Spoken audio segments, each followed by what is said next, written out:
प्रभावशाली बाणी।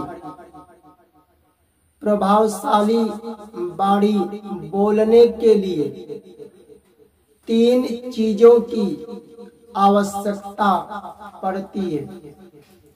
आप किसी से बात करते हैं तो सही शब्द का चयन करो, सही शब्द बोलो और उस शब्द का अर्थ भी सही दो, उच्चारण भी सही होना चाहिए।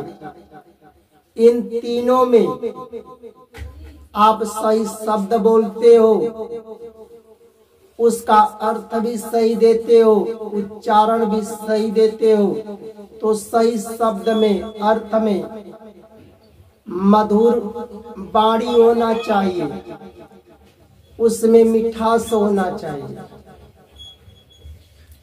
रामचरितमानस में बाल कांड में बातें आती है। जब राम जी और परशुराम जी का संवाद होता है, बात होती है, तो परशुराम जी बड़े कठोर शब्द से बात करते हैं, बड़े क्रोध में आकर बात करते हैं। उनके सामने राम जी हाथ जोड़कर कोमल वाणी से, मधुर वाणी से बात करते। कैसे? अति विनीत मृदु शीतल वाणी, बोले राम जोरी जुग पानी। जब परशुराम जी कठोर शब्द का प्रयोग करते हैं, बड़े क्रोध में बात करते हैं राम जी से, यह कब की बात है? जब राजा जनक अपनी पुत्री सीता जी का स्वयंवर कर रहे थे। सीता जी कैसे पैदा हुई थी? धरती से उत्पन्न हुई थी जब राजा जनक हल चला रहे थे। जब राजा जनक, शिव जी का पुराना धनुष था और राजा जनक प्रण ले लिए कि जो इस शिव जी के धनुष को उठा करके तोड़ देगा तो अपनी पुत्री सीता जी का उनके साथ विवाह कर देंगे। यह सोचना सारे राजाओं को पहुंचवा दिए। अब उस स्वयंवर में अनेक देश के राजा आए। रावण भी आया था। विश्वामित्र जी राजा दशरथ के पास गए और राजा दशरथ से राम लक्ष्मण को मांगे। विश्वामित्र राम लक्ष्मण को लेकर के स्वयंवर में गए थे। अब शिव जी का धनुष उठाने के लिए एक एक राजा गए,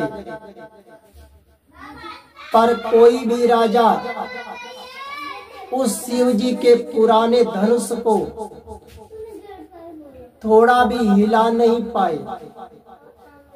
सुई के नोक के बराबर भी वह धनुष नहीं हिला। उठाने की तो बात छोड़ो,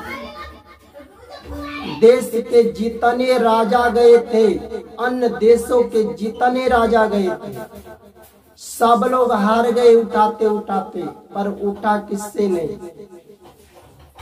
अरे उठाने की तो बात छोड़ो, वह सुई के नोक के बराबर भी धनुष नहीं हिला।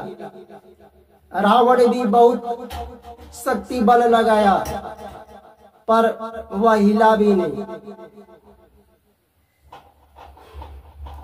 इधर विश्वामित्र, अंत में विश्वामित्र राजा जनक से कहते हैं, आदेश दो, हमारा शिष्य राम उपस्थित होगा। जब राम जी धनुष उठाने के लिए गए तो उससे पहले राम जी गुरु को प्रणाम किए। अब बताओ भगवान क्या थे? राम जी क्या थे? भगवान के अवतार थे, पर भगवान होकर भी गुरु को प्रणाम किए, सम्मान किए और धनुष को उठा करके तोड़ दिए।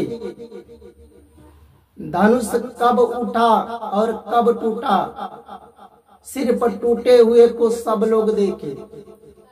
और जब धनुष शिव जी का पुराना धनुष जब टूटा तो इतना भयंकर आवाज हुआ, इतना भयंकर, इतना तेज आवाज हुआ कि उस समय परशुराम जी जंगल में तप कर रहे थे। अब आवाज को सुने तो सभा में पहुंचे जहां पर शिव जी का धनुष टूटा था। इतने कठोर शब्द का प्रयोग किए राम जी, इतने क्रोध में आए कि उतना क्रोध आज तक दुनिया में कोई किया भी नहीं होगा। और परशुराम जी के सामने पूरी दुनिया में कोई लड़ने वाला, टिकने वाला था भी नहीं। पर राम जी, परशुराम जी इतने क्रोधित हुए, इतने कठोर शब्द का प्रयोग किए कि धनुष को किसने तोड़ा? राम जी कहे कि हमने तोड़े। अब राम जी को इतने कठोर शब्द से बात किए, इतने क्रोध में आकर के बात किए, पर राम जी परशुराम जी से सही शब्द बोले, उसका अर्थ भी सही दिए और उच्चारण भी सही किए। मधुर वाणी से, अपनी कोमल वाणी से उस परशुराम जी के कठोर शब्द को शांत कर दिए। क्रोध में आए हुए परशुराम जी को अपने मधुर वाणी से, कोमल वाणी से उस क्रोध को शांत कर दिए। बताओ शांत किए कि नहीं? अगर भगवान राम के सच्चे भक्त हो, सज्जन हो, तो कोई भी कितना भी आपसे कठोर शब्द का प्रयोग करे, कठोर शब्द बोले, क्रोध में आकर के बात करें, तो उनके साथ भी आप सही शब्द बोलो, सही अर्थ दो और अपनी मधुर वाणी से, कोमल वाणी से शांत करो, अंत तक प्रयास करो। और वाणी दिल से होना चाहिए। किसी से आप सही शब्द का प्रयोग करो, अर्थ भी सही दो और अपनी कोमल वाणी से, मिठास वाणी से, मधुर वाणी से उस कठोर शब्द को शांत कर देते हो, क्रोध में आए हुए व्यक्ति को शांत कर देते हो, तो आपकी भी वाणी प्रभावशाली वाणी मानी जाएगी और इसी वाणी का प्रयोग करना चाहिए। जब अपनी वाणी को भीतर शब्द को समझने लगोगे, अर्थ को समझने लगोगे, उच्चारण को, तो किसी के साथ आप निरर्थक वचन नहीं बोलोगे। कितना भी कोई कठोर शब्द से बोले, क्रोध में आकर के बोले, अगर भगवान के भक्त हो, सज्जन व्यक्ति हो,